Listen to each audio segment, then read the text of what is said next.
প্রিয় দর্শক, মানুষের আজকের সভ্য মানুষ হয়ে ওঠার পিছনে এবং প্রাণী জগতের শ্রেষ্ঠত্ব লাভের পিছনে অনেকগুলো নিয়ামকের গুরুত্বপূর্ণ ভূমিকা থাকলেও আগুনের ভূমিকাই সম্ভবত সবচেয়ে অগ্রগণ্য। মানুষ কখন কিভাবে আগুনের ব্যবহার শিখল এবং কোন প্রক্রিয়ায় আগুনকে বশীভূত করে রচনা করেছিল সভ্যতার সোপান, এই ভিডিওতে আমি এমনই কিছু কৌতূহল উদ্দীপক প্রশ্নের উত্তর খুঁজব। চলুন শুরু করা যাক। প্রাণী জগতের একেবারে শীর্ষে পৌঁছানোর জন্য মানুষের অন্যতম গুরুত্বপূর্ণ পদক্ষেপ ছিল আগুনের আবিষ্কার করা এবং আগুনকে বশীভূত করা। আমরা এখনো সঠিকভাবে জানি না ঠিক কখন, কোথায় এবং কিভাবে আমাদের পূর্বপুরুষেরা আগুনকে প্রথম আয়ত্তে এনেছিল।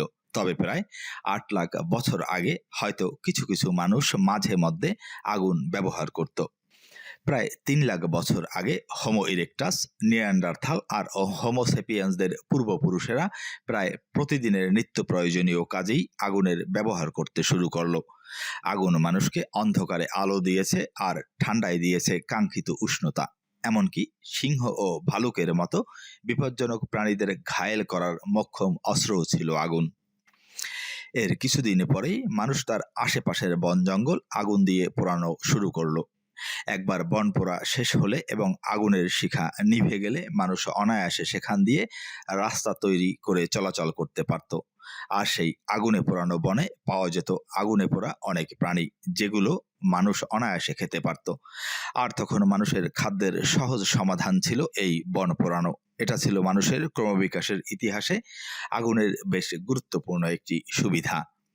কিন্তু মানুষকে রান্না করার ক্ষমতা দেওয়াটাই সম্ভবত আগুনের সবচেয়ে গুরুত্বপূর্ণ অবদান ছিল। আমরা সাধারণত মানবজাতির ইতিহাসে রান্নাকে খুব বড় একটা পদক্ষেপ বা উন্নতি হিসেবে দেখি না, অথচ ভেবে দেখলে মানুষের ইতিহাসে রান্নার গুরুত্ব অপরিমেয়। রান্নার ফলে প্রকৃতির খাদ্য সম্ভারে নতুন নতুন খাবারের একটি বিশাল সম্ভাবনার দ্বার উন্মুক্ত হয়েছিল। প্রকৃতিতে এমন অনেক খাবারই ছিল যেগুলো রান্না করা ছাড়া মানুষ হজম করতে পারত না। উদাহরণস্বরূপ গম, আলুর মতো খাবারগুলোই মানুষ রান্না করা ছাড়া খেতে পারত না। রান্না শেখার ফলে মানুষ অনেক নতুন নতুন খাবার খাওয়া শুরু করলো। আরেকটি সুবিধা হলো রান্নার ফলে জীবাণু ও পরজীবী প্রাণী মারা যায়, বিশেষ করে মাংসের ক্ষেত্রে। অন্য আরো অনেক খাবারের ক্ষেত্রেও একই ঘটনা ঘটে। ফলে একবার যখন মানুষ রান্না করে খাওয়া শুরু করলো, তখন থেকে অনেক রকম স্বাস্থ্য ঝুঁকি থেকে তারা রক্ষা পেল।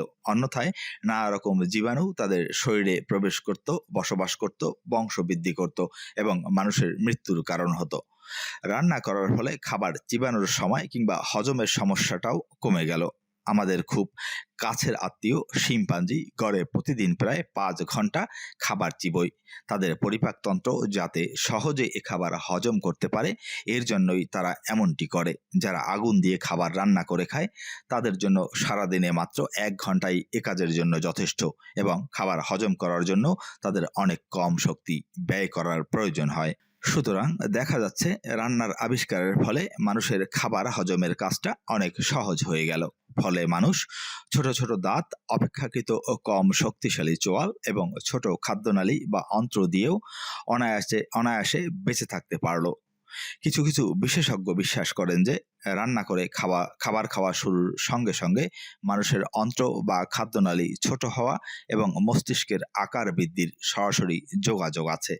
যেহেতু দীর্ঘ অন্ত্র আর বড়সড় মস্তিষ্ক, দুটোরই অনেক বেশি বেশি শক্তির দরকার হতো চলার জন্য, তাই ও দুটো একসঙ্গে থাকাটা বেশ ঝামেলার ব্যাপার। তাই অন্ত্রের আকার ছোট করে তার শক্তির ব্যবহার কমিয়ে রান্না আমাদের বড় বড় মস্তিষ্কের অধিকারী প্রাণীতে রূপান্তরিত হওয়ার পথ সুগম করে দিল। আর তার ফলেই পরবর্তীকালে নিয়ান্ডারথাল আর সেপিয়েন্সদের উদ্ভব হলো। এজন্যই বহু বিজ্ঞানী বলে থাকেন যে মানুষ এবং অন্যান্য প্রাণীর মধ্যে প্রথম যে বড় রকম পার্থক্য তৈরি হয়, সেটা আগুনের কারণেই। আগুনকে আয়ত্তে এনেই মানুষ অন্যান্য প্রাণীর থেকে নিজেদেরকে উঁচু পর্যায়ে উপনীত করেছিল।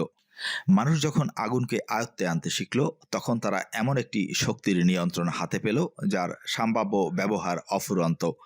বড় কথা হলো, আগুনের শক্তি মানুষের শারীরিক শক্তির উপর নির্ভরশীল নয়। একজন মাত্র মহিলা একটি বাতি বা চকমকি পাথর ব্যবহার করত, সে চাইলেই ঘণ্টাখানেকের মধ্যে পুরো একটি বন জ্বালিয়ে দিতে পারত। বস্তুত আগুনকে আয়ত্তে আনাটা ছিল মানুষের ভবিষ্যৎকে নিয়ন্ত্রণ করার একটা পূর্বাভাস মাত্র। সে সময় আগুনকে নিয়ন্ত্রণ করা ছিল আজকের আণবিক বোমা বানানোর পথে প্রথম পদক্ষেপ। প্রিয় দর্শক, ভিডিওটি ভালো লাগলে চ্যানেলটি সাবস্ক্রাইব করে সাথে থাকুন। ভালো থাকবেন সব সময়।